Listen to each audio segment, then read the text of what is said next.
এক্ষুনি শুনবেন স্থানীয় খবর। আসসালামু আলাইকুম। বাংলাদেশ বেতার সিলেট সংবাদ পড়ছি কুমকুম হাজারা মারুফা। 2024-এর 3রা আগস্ট বৈষম্য বিরোধী ছাত্র আন্দোলনের কেন্দ্রীয় সমন্বয়কারী নাহিদ ইসলাম ঘোষণা করেন যে তাদের সরকারের সাথে আলোচনার কোনো পরিকল্পনা নেই এবং হাসিনার পদত্যাগ এবং সবার কাছে গ্রহণযোগ্য একজন ব্যক্তির নেতৃত্বে জাতীয় সরকার গঠনের দাবিতে লং মার্চ টু ঢাকা কর্মসূচি ঘোষণা করেন। হেফাজতে থাকা 6 সংগঠক বলেন, ডিবি অফিস থেকে বিক্ষোভকারীদের পাল্টাপাল্টি ধাওয়ার ঘটনা ঘটে। চলমান সহিংসতা ও নাশকতার ঘটনার পরিপ্রেক্ষিতে সারা দেশের বিভিন্ন আদালত থেকে জামিন পান 38 জন এইচএসসি পরীক্ষার্থী। কর্মসূচি পালন করে শিক্ষার্থীরা। কর্মসূচিতে শিক্ষার্থীদের বিভিন্ন শ্রেণী পেশার মানুষও অংশগ্রহণ করেন। কর্মসূচির মধ্যে ছিল দেয়াল লিখন, ফেস্টুন ইত্যাদি এবং নির্যাতনের ঘটনা নিয়ে চিত্রাঙ্কন এবং গ্রাফিতি। এদিকে শিশু ও সংস্কৃতি বিষয়ক জাতিসংঘের সংস্থা ইউনিসেফ জুলাই মাসে ঘিরে বাংলাদেশ 2024 সালের কোটা সংস্কার আন্দোলনকে বিক্ষোভের সময় কমপক্ষে 32 শিশুর মৃত্যুর ঘটনায় উদ্বেগ প্রকাশ করে। অন্তর্বর্তীকালীন সরকার জুলাই ঘোষণাপত্রের খসড়া চূড়ান্ত করেছে। 5 আগস্ট বিকেল 5টায় গণ অভ্যুত্থানের সকল পক্ষের উপস্থিতিতে জুলাই ঘোষণাপত্র জাতির সামনে উপস্থাপন করা হবে। প্রধান উপদেষ্টার প্রেস উইং গতকাল এক সংবাদ বিজ্ঞপ্তিতে কথা জানিয়েছেন। এদিকে তথ্য ও সম্প্রচার উপদেষ্টা মাহফুজ আলমও এই তথ্য জানিয়েছেন। সামাজিক যোগাযোগ মাধ্যম ফেসবুক তার ভেরিফাইড পেজে এক পোস্টে তিনি লিখেছেন, জুলাই ঘোষণাপত্র 5 আগস্টের মধ্যে প্রকাশ করা হবে। মাহফুজ আলম লেখেন, জুলাই ঘোষণাপত্র এখন বাস্তবতা। জুলাই আগস্টের গণ অভ্যুত্থানের 1 বছর প্রাপ্তি ও প্রত্যাশা শীর্ষক মুক্ত আলোচনা অনুষ্ঠিত হয়েছে মৌলভীবাজারে। গতকাল এম সাইফুর রহমান অডিটোরিয়ামে অনুষ্ঠিত সভায় প্রধান অতিথি ছিলেন শাহজালাল বিজ্ঞান ও প্রযুক্তি বিশ্ববিদ্যালয়ের অবসরপ্রাপ্ত উপাচার্য প্রফেসর ডক্টর মুসলিউদ্দিন তারেক। এ সময় বক্তারা জুলাই গণ অভ্যুত্থানের স্পিরিট ধরে রাখতে সকলকে ঐক্যবদ্ধ থাকার আহ্বান জানিয়ে বলেন, যে উদ্দেশ্যে নিয়ে ছাত্ররা এই আন্দোলন শুরু করেছিল তা এক পর্যায়ে ছাত্র জনতার এক দফা দাবিতে চূড়ান্ত বিজয় অর্জিত হয়। এতে বিভিন্ন রাজনৈতিক, সামাজিক, পেশাজীবী ও ছাত্র সংগঠনের নেতৃবর্গ, বুদ্ধিজীবী, সচেতন নাগরিক সহ বিভিন্ন পেশার ব্যক্তি উপস্থিত ছিলেন। জেলা সচেতন নাগরিক প্ল্যাটফর্ম এর আয়োজন করে। বিশ্ব বন্ধু দিবস আজ।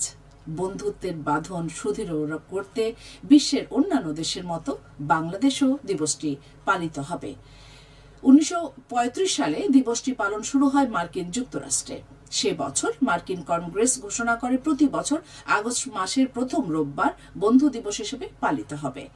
তখন থেকেই শুরু হয় মার্কিন যুক্তরাষ্ট্রে বন্ধু দিবস পালন, আর তা খুব দ্রুতই জনপ্রিয় হয়ে ওঠে এবং আন্তর্জাতিক বন্ধু দিবস এ রূপ লাভ করে।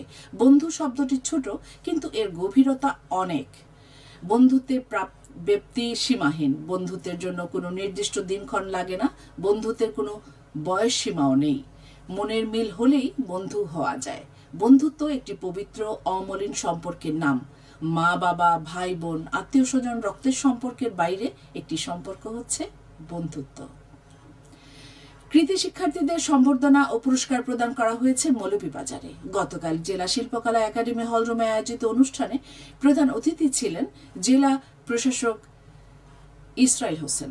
এ সময় সদর উপজেলার 207টি স্কুল, কলেজ, মাদ্রাসা, কারিগরি স্কুল ও কলেজ এবং ভোকেশনালের 352 জন কৃতি শিক্ষার্থীকে ক্রেস্ট ও সম্মাননা পত্র প্রদান করা হয়।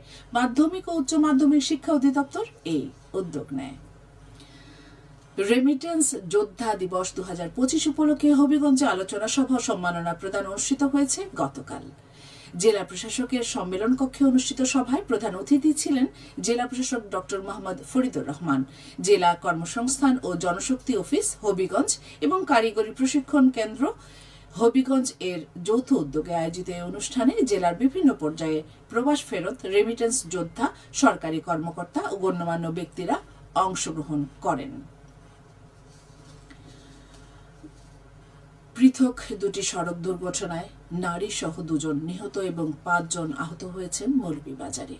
গতকাল কমলগঞ্জ উপজেলার লাউয়াছড়া বনের ভিতরে সিলেট থেকে ছেড়ে আসা কালনী এক্সপ্রেসের চলন্ত ট্রেন থেকে হাওয়া এক নারী ট্রেন থেকে পড়ে যান। পরে স্থানীয়রা তাকে উদ্ধার করে উপজেলা হাসপাতালে নিয়ে গেলে কর্তব্যরত চিকিৎসকরা তাকে মৃত ঘোষণা করেন। অপরদিকে ঢাকা সিলেট মহাসড়কের যাত্রীবাহী বাস ও সিএনজি অটোরিকশার মুখোমুখি সংঘর্ষে ঘটনাস্থলেই 1 জনের মৃত্যু এবং 5 জন আহত হয়েছেন। সিলেট থেকে ছেড়ে আসা একটি যাত্রীবাহী বাস সদর উপজেলার দুর্লভপুর এলাকায় বিপরীত থেকে আসা একটি সিএনজির সাথে মুখোমুখি সংঘর্ষে এই দুর্ঘটনা ঘটে। চালক সহ সিএনজির অপর আহতদের উদ্ধার করে মৌলভীবাজারের জেনারেল হাসপাতালে ভর্তি করা হয়েছে। এর মধ্যে 2 জনের অবস্থা আশঙ্কাজনক। সবশেষে আবহাওয়া। সন্ধ্যা 6টা পর্যন্ত পূর্বাভাসে বলা হয়েছে সিলেট সহ পার্শ্ববর্তী এলাকায় আজ কোনো সতর্কবাণী নেই এবং কোনো সংকেতও দেখাতে হবে না। আজ সিলেটের সূর্যোদয় হয়েছে 5:20 এবং সূর্য অস্ত যাবে সন্ধ্যে 6:36। সংবাদ শেষ হলো। আমাদের পরবর্তী স্থানীয় সংবাদ প্রচারিত হবে বিকেল 4:30।